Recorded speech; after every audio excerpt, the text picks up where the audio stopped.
சகோதரர் பக்சிங் அவர்களின் ஊழியத்திலிருந்து விடாய் துணிக்கேற்ற வார்த்தைகள் நவம்பர் மாதம் 14ஆம் தேதி. அந்தபடி திரும்பவும் பயப்படுகிறதற்கு நீங்கள் அடிமைதனத்தின் ஆவியை பெறாமல் அப்பா பிதாவே என்று கூப்பிட பண்ணுகிற புத்திர ஸ்வீகாரத்தின் ஆவியை பெற்றீர்கள். ரோமருக்கு எழுதின நிருபம் 8வது அதிகாரம் 15வது வசனம். தேவனுடைய பரிசுத்த பிரசன்னத்துக்குள் பிரவேசிப்பதற்கு புத்திர ஸ்வீகாரத்தின் ஆவி நமக்கு தைரியத்தை அளிக்கின்றது. ஒரு வேலைக்காரன் தன் எஜமானரின் அறைக்குள் அனுமதியின்றி நுழைய மாட்டான். அப்படி சென்றாலும் ஒருவித பயத்தோடு தான் அவன் நுழைவான்.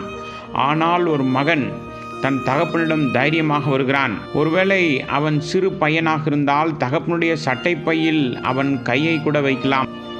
இதுவே குமாரனாக அவனுக்கு கிடைத்த பாக்கியமாகும். அதுபோலவே தேவன் நம்முடைய தகப்பன் என்று நாம் சொல்லலாம்.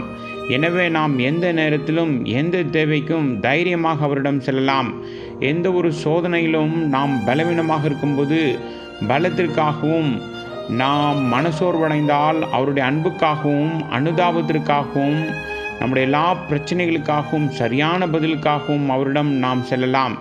சரீர பிரகாரமான விசுவாசிகள் தங்களுடைய உதவிக்காக மனிதனை நோக்கி பார்க்கிறார்கள். அவர்கள் சொல்லுவார்கள், எனக்கு பணம் வேண்டுமென்றால் நான் என் மாமாவிடம் சென்று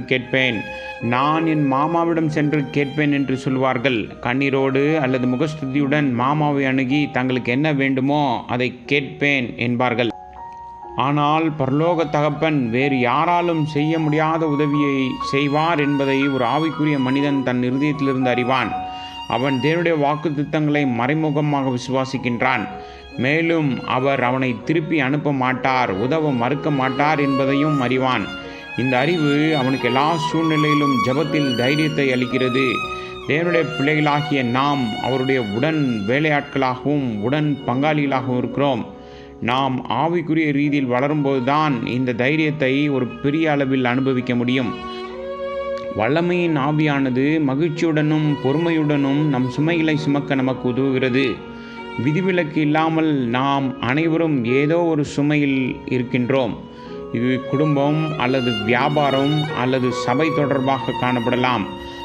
அவருடைய கிருபையால் மட்டுமே நம் சுமைகளை தாங்கி வெற்றி பெற முடியும். ஒவ்வொரு மன அழுத்தமும் மற்றும் மன சோர்வை மேற்கொள்ள தேவன் எவ்வாறு நமக்கு மீண்டும் மீண்டுமாக அதிக கிருபை அளிக்கிறார் என்பதை தனிப்பட்ட அனுபவத்திலிருந்து நாம் அறிவோம். இந்த ஆவியால் நிரப்பப்பட்ட மனிதனும் மற்றவர்களின் சுமைகளை பகிர்ந்து கொள்ள முன்வருகிறான். அதே சமயம் ஒரு சரீர பிரகாரமான விசுவாசி தனது கஷ்டங்களை கண்டு முணுமுணுப்பான். அதற்கு மற்றவர்களை குறை கூறுவான்.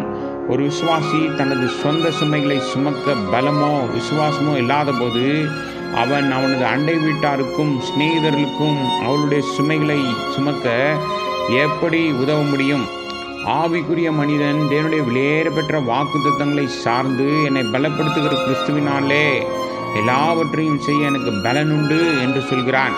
சுமைகளை அன்புடன் சுமக்கும் திறன் ஒரு ஆவிக்குரிய விசுவாசியின் பண்பாகும்.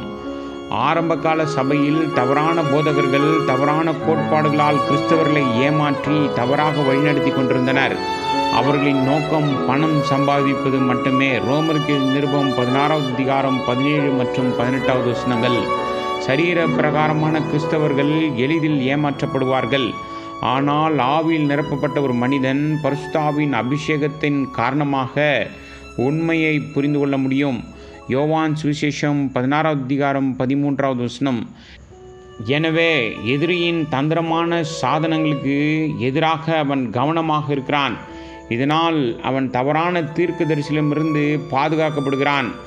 ஆவியால் அபிஷேகம் செய்யப்பட்ட போதனைக்கும் தவறான போதனைக்கும் இடையே உள்ள பகுத்தறிவு திறன் ஒரு மனிதன் ஆவிக்குரியவன் என்பதற்கு மற்றொரு சான்றாகும்.